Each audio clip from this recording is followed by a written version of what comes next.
बिस्मिल्लाहिर्रहमानिर्रहीम। आज हम एएस लेवल अकाउंटिंग जिसका कोड है 9706 उसका फरवरी मार्च 2020 का पेपर 1 जो मल्टीपल चॉइस से रिलेट्स करता है उसको करने जा रहे हैं। इसके क्वेश्चन नंबर 1 से लेके 18 तक मैं ऑलरेडी रिकॉर्ड करा चुका हूँ। अगर आप क्राचियंस एकेडमी के यूट्यूब चैनल पर जाएँ तो प्ले लिस्ट में आपको फोल्डर मिलेगा फरवरी मार्च 2020 का, वहाँ ये लेक्चर आप देख सकते हैं। आज हम अपने लेक्चर का स्टार्ट क्वेश्चन नंबर 19 से करते हैं।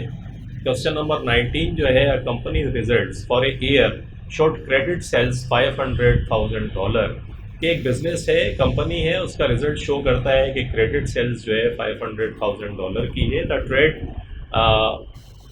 Receivables collection period was 73 days के कलेक्शन पीरियड जो था, कलेक्शन पीरियड का मकसद आप समझते हैं कि कितने दिन लगेंगे क्रेडिट कस्टमर से पैसा रिसीव होने में, तो 73 डेज लगते हैं यहाँ पे। इन द नेक्स्ट ईयर, अगले साल के अंदर credit sales were expected to be $550,000 के अगले साल में जो क्रेडिट सेल्स है वो एक्सपेक्टेड है कि $550,000 की होगी। And the collection period was not expected to change, और कलेक्शन पीरियड जो है वो आपका चेंज नहीं होगा।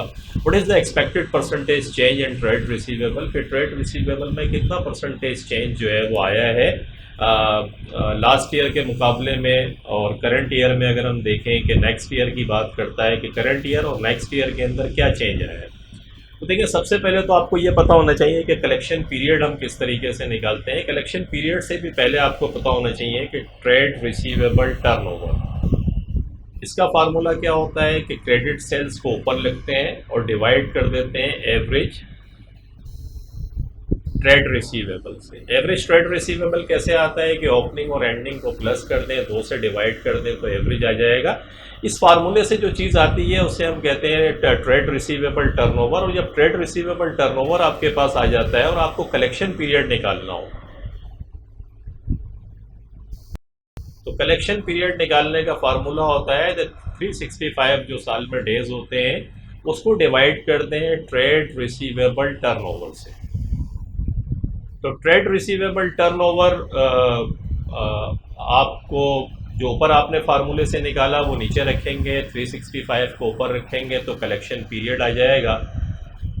हम अब एक काम ये करते हैं कि रिवर्स मेथडोलॉजी यूज़ करके कलेक्शन पीरियड हमें दिया हुआ है 73 डेज, 365 तो आपको पता है होते ही हैं, और ट्रेड रिसीवेबल टर्नओवर ये आपको नहीं पता।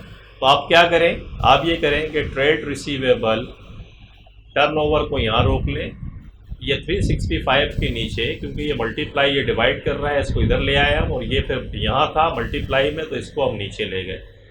तो आप 365 को अगर आप 73 से डिवाइड करें तो आपके पास 5 आ गया। ये 5 जो है एक्चुअली आपके पास क्या है, ये ट्रेड रिसीवेबल टर्नओवर आपने निकाल लिया। अब ट्रेड रिसीवेबल टर्नओवर आपने निकाल लिया तो फिर आपको पता है ट्रेड रिसीवेबल टर्नओवर का फार्मूला मैं आपको ऊपर बता के आ रहा हूँ कि क्रेडिट सेल्स और क्रेडिट सेल्स आपको दी हुई है। तो ट्रेड रिसीवेबल टर्नओवर का फार्मूला आपने देखा कि credit sales divided by average trade receivable. तो ये एवरेज ट्रेड रिसीवेबल हमें मालूम करना है। ट्रेड रिसीवेबल टर्नओवर आपने निकाल लिया, देखें 5 आपने निकाला है। क्रेडिट सेल्स आपकी दी हुई है, कितनी है क्रेडिट सेल्स, $500,000 आपकी दी हुई है। और एवरेज ट्रेड रिसीवेबल ये आपको पता करना है, मालूम नहीं है आपको, तो फिर आप दोबारा वही करें कि एवरेज ट्रेड रिसीवेबल को यहाँ रोकें, ये जो $500,000 है इसके नीचे इस 5 को लिखें जो आपका टर्नओवर रेशो आई है आपकी। तो $500,000 को अगर मैं 5 से डिवाइड करूं तो 100,000 आता है। इसका मकसद है लास्ट ईयर जो ट्रेड रिसीवेबल था आपका वो कितना था, बल्कि करंट ईयर जो ट्रेड रिसीवेबल है, company result for a year जो भी साल था आपका करंट, उसके अंदर 100,000 का आपका ट्रेड रिसीवेबल था। नेक्स्ट ईयर के अंदर वो कहता है कि कलेक्शन पीरियड चेंज नहीं होगा। कलेक्शन पीरियड चेंज नहीं होगा तो इसका मकसद है रिसीवेबल टर्नओवर रेशो भी चेंज नहीं होगी, और वो 5 आपने निकाली है। तो बिल्कुल इसी फार्मूले को यूज़ करके इस साल का जो नेक्स्ट ईयर है, नेक्स्ट ईयर का आप इसी तरीके से जो है ट्रेड रिसीवेबल निकाल लें। तो वो कैसे निकालेंगे, ट्रेड रिसीवेबल टर्नओवर का फार्मूला आपको पता है, नेक्स्ट ईयर की क्रेडिट सेल्स कितनी दी हुई है 550,000 दी हुई है, इसको 5 से डिवाइड कर दें तो 550,000, सेम वही लॉजिक है आपकी, ये 101,000 बनता है। इसका मकसद है नेक्स्ट ईयर का जो ट्रेड रिसीवेबल है इसको आप सिंपल ट्रेड रिसीवेबल करें कि आपने ट्रेड रिसीवेबल निकाला है ये, तो इसका मकसद हुआ कि जो जो ईयर आपका था वो 100,000 का ट्रेड रिसीवेबल था और जो नेक्स्ट ईयर है उसका ट्रेड रिसीवेबल 110,000 है। 110,000 में से लास्ट ईयर का अगर मैं निकालूं 100,000 तो कितना इंक्रीज हो रहा है, $10,000 का इंक्रीज हुआ। जो ट्रेड रिसीवेबल मेरा बढ़ेगा वो 10,000 बढ़ेगा, 10,000 को मैं ऊपर रखता हूँ और जो लास्ट ईयर था उसी को बेस ईयर बनाते हैं, उससे डिवाइड कर दें मल्टीप्लाइड बाई 100, ये आपका 10% का इंक्रीज आया।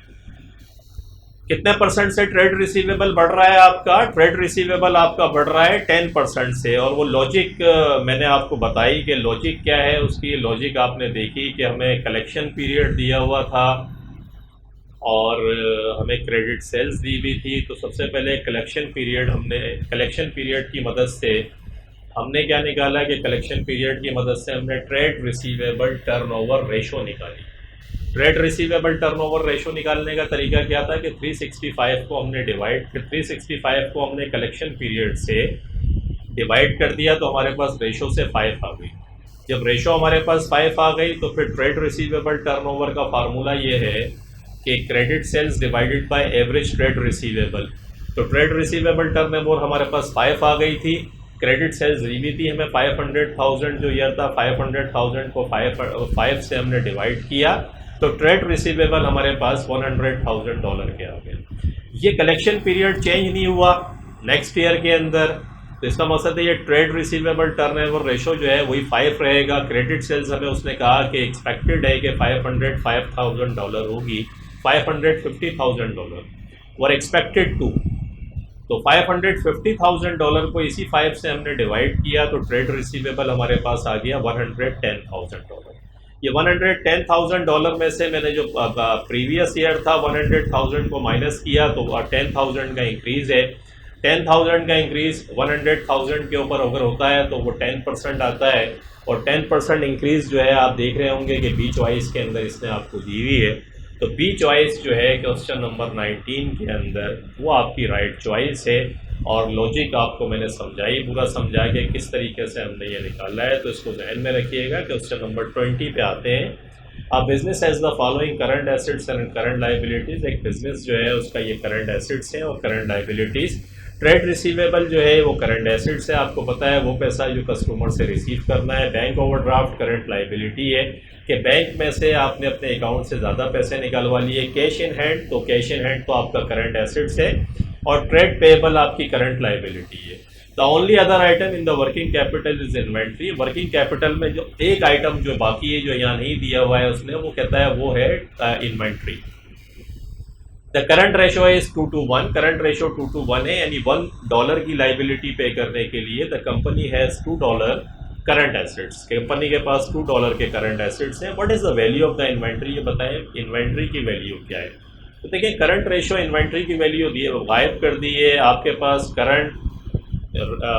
करंट रेशो निकालने का जो फार्मूला होता है वो होता है current assets divided by current liability. ये करंट रेशो 2:1 दी हुई है। 2:1 का मकसद है 2 आपको दी हुई है, इसको यहाँ रख लें। करंट एसेट्स आपके पास आपको मालूम करने हैं क्योंकि इन्वेंट्री की फिगर मिस है, उसे करंट एसेट्स ही करके लिख दें। करंट लाइबिलिटी अलबत्ता आपको पता है कि एक बैंक ओवरड्राफ्ट है, ये देख रहे होंगे बैंक ओवरड्राफ्ट नंबर 1 और नंबर 2 जो है वो ट्रेड पेएबल। इन दोनों को जमा कर दें। 1,500 का बैंक ओवरड्राफ्ट और $5,050 का ट्रेड पेएबल, इन दोनों को जमा किया तो ये आ गया $6,550। ये $6,550 को आप नीचे रख दें और ये क्योंकि यहाँ डिवाइड कर रहा है इसको इक्वेशन के इस तरफ लेकर आएंगे तो ये मल्टीप्लाई करेगा। तो करंट एसेट्स जो है आपके $6,550 को आपने मल्टीप्लाई 2 से किया तो 2 से किया तो $13,100 ये आपके करंट एसेट्स आ गए। जब ये करंट एसेट्स $13,100 के आपके पास आ गए तो इसमें से जो दी हुई है करंट एसेट्स हैं वो माइनस कर दें, या $13,100 आपके करंट एसेट्स हैं, इसमें से माइनस कर दें ट्रेड रिसीवेबल, ये $6,000 का ट्रेड रिसीवेबल दिया हुआ है, ये माइनस कर दें, और कैश इन हैंड, ये कैश दिया हुआ है आपको $50 का, ये माइनस कर दें। तो टोटल करंट एसेट्स $13,100 के थे आपके पास, इसमें से 6,000 का ट्रेड रिसीवेबल माइनस कर दें और $50 का कैश माइनस कर दें, तो 7,050। ये जो 7,050 है ये फिर क्या है, ये आपकी इन्वेंट्री है। तो ये इन्वेंट्री $7,050 आप देख रहे होंगे कि डी चॉइस के अंदर आपको दी हुई है। तो यू कैन सेफली से कि जी हमारी जो डी चॉइस है क्वेश्चन नंबर 20 के अंदर वो फिर राइट चॉइस बनती है। लॉजिक मैंने आपको समझाई कि करंट रेशो का फार्मूला था, वहीं से आपने रिवर्स वर्किंग करके करंट एसेट्स निकाल लिए, और करंट एसेट्स निकालने के बाद जो करंट एसेट्स दिए हुए थे सवाल में वो माइनस कर दिए, तो missing figure you get $7,050 inventory. D choice आपकी राइट चॉइस है। क्वेश्चन नंबर 21 में आते हैं। A mechanic carries out regular factory machine maintenance, के फैक्ट्री में जो मशीन लगी हुई है उसकी मेंटेनेंस करता है, वो रेगुलर मेंटेनेंस है।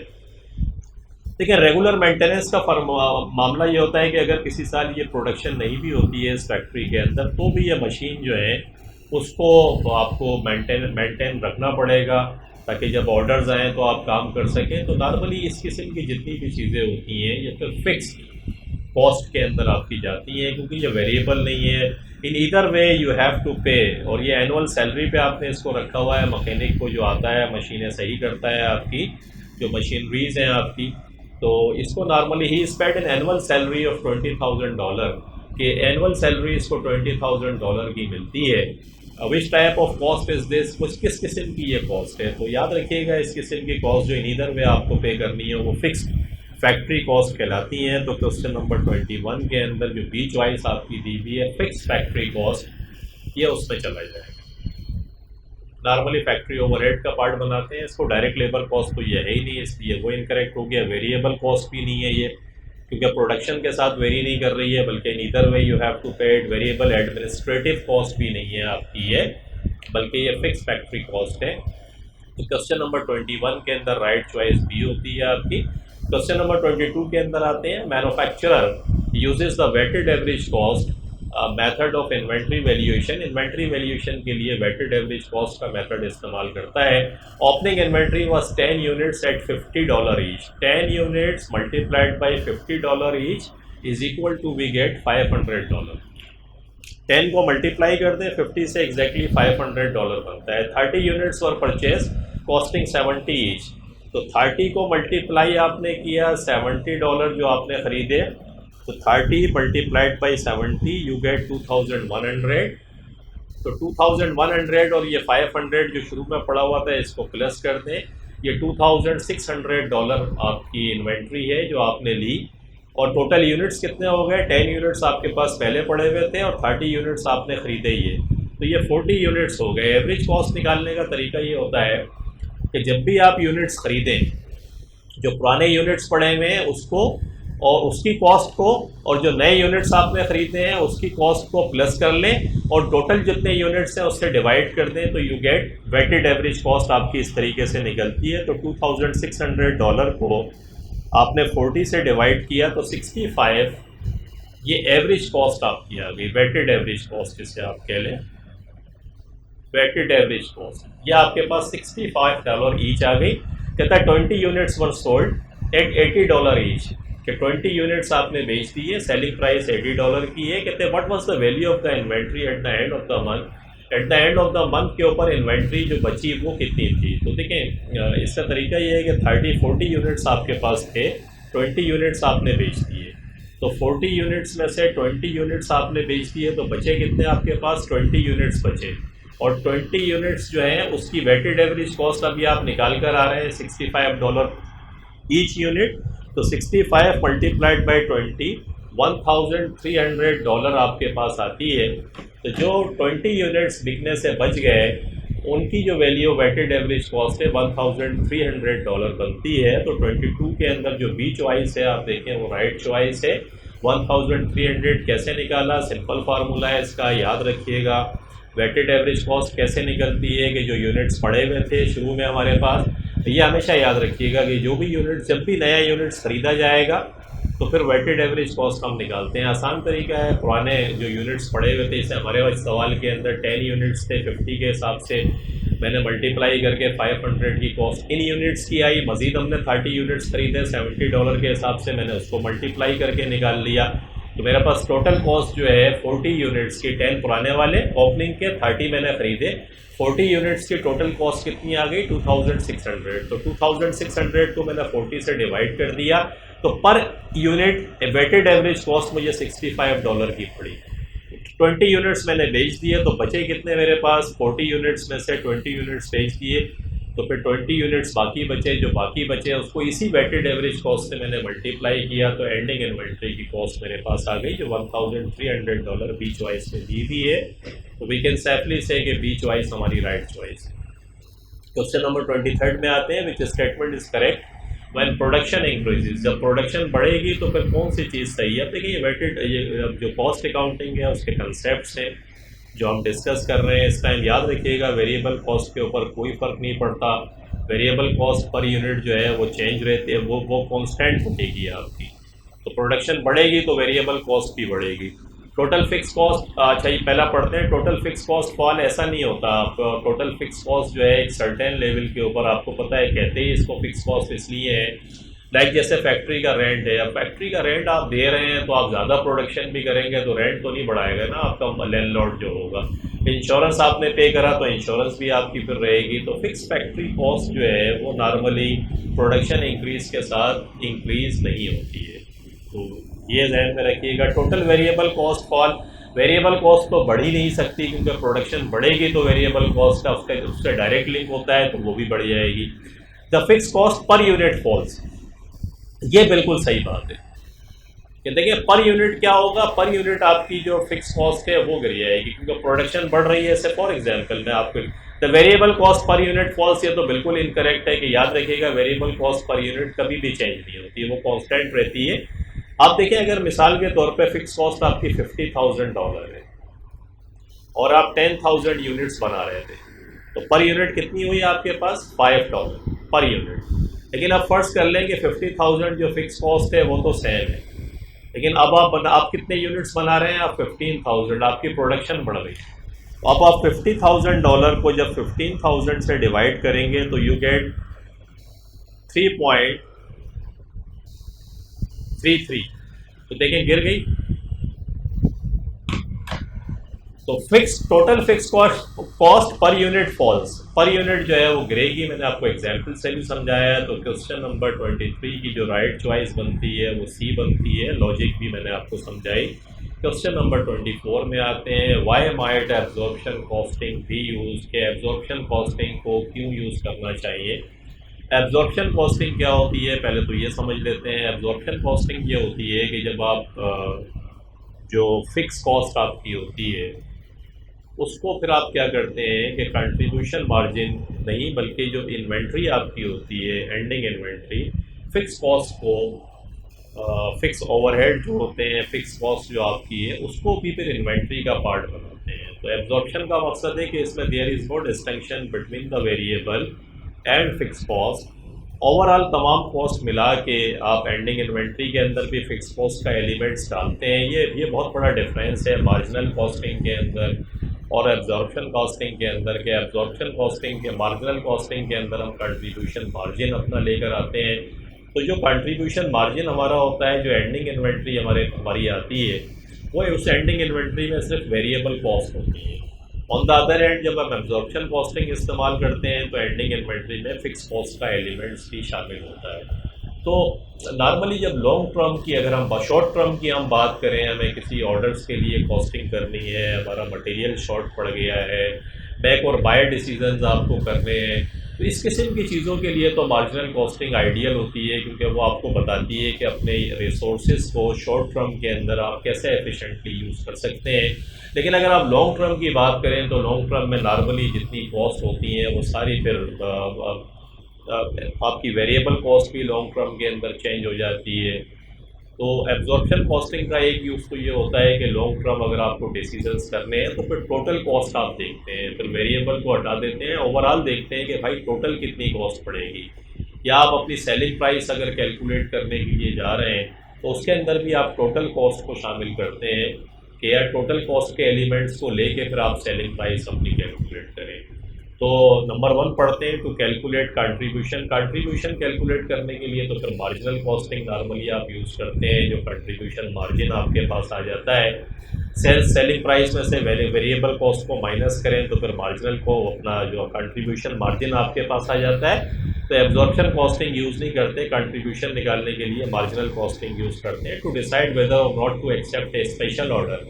स्पेशल ऑर्डर के लिए भी आप मार्जिनल कॉस्टिंग को ही यूज़ करते हैं, इसलिए यूज़ करते हैं क्योंकि आप देख लेते हैं कि यार चले अगर फिक्स कॉस्ट मेरी पूरी नहीं भी हो रही है और मेरी वेरिएबल कॉस्ट हो रही है और लेबर को मैं रख सकता हूँ अपने पास, तो नॉर्मली आप इस किस्म के ऑर्डर भी एक्सेप्ट कर लेते हैं। To make long term decision, बिल्कुल सही बात है कि एब्जॉर्प्शन कॉस्टिंग लॉन्ग टर्म जब आप डिसीजंस करते हैं जैसे मैंने आपको बताया तो उसमें एब्जॉर्प्शन कॉस्टिंग को इस्तेमाल करते हैं to set the selling price of a product. किसी प्रोडक्ट की अगर आप सेलिंग प्राइस कैलकुलेट कर रहे हैं तो उसमें भी एब्जॉर्प्शन कॉस्टिंग को इस्तेमाल करते हैं। तो ये 3 और 4 जो है ये फिर आपकी दोनों वैलिड हैं जिसके लिए हम एब्जॉर्प्शन कॉस्टिंग को यूज़ करते हैं, और ये डी चॉइस के अंदर उसने आपको दिया है ये पेयर 3 और 4 का। तो 24 के अंदर वी कैन सेफली से कि 3 और 4 डी चॉइस फिर आपकी राइट चॉइस होती है। तो होप आपकी समझ में आया होगा। इसकी प्रैक्टिस कीजिएगा जितना मैंने आपको बताया। The more you practice the more you get confidence. और अकाउंटिंग के अंदर 2 ही चीज़ें होती हैं, एक चीज़ ये है कि आपके कंसेप्ट क्लियर हों और सेकंड आप प्रैक्टिस करें। अगर आपके कंसेप्ट सही नहीं भी हैं और आप प्रैक्टिस कर रहे हैं, बार बार रिपीट कर रहे हैं चीज़ों को, तो टेक माई वर्ड्स आपके कंसेप्ट भी अच्छे हो जाएंगे and you will be getting more confidence. तो जब जितना कॉन्फिडेंस आपका होगा एग्जामिनेशन हॉल के अंदर, इंशाल्लाह you will be getting A+ easily. तो प्रैक्टिस मैक्स परफेक्ट अकाउंटिंग के अंदर तो ये बहुत इंपॉर्टेंट बात है जो मैंने आपको बताई। तो keep practising and smiling. Thank you very much for watching the video. Take care, अपना बहुत ख्याल रखिएगा। मिलते हैं अगले लेक्चर के साथ। अल्लाह हाफ़िज़।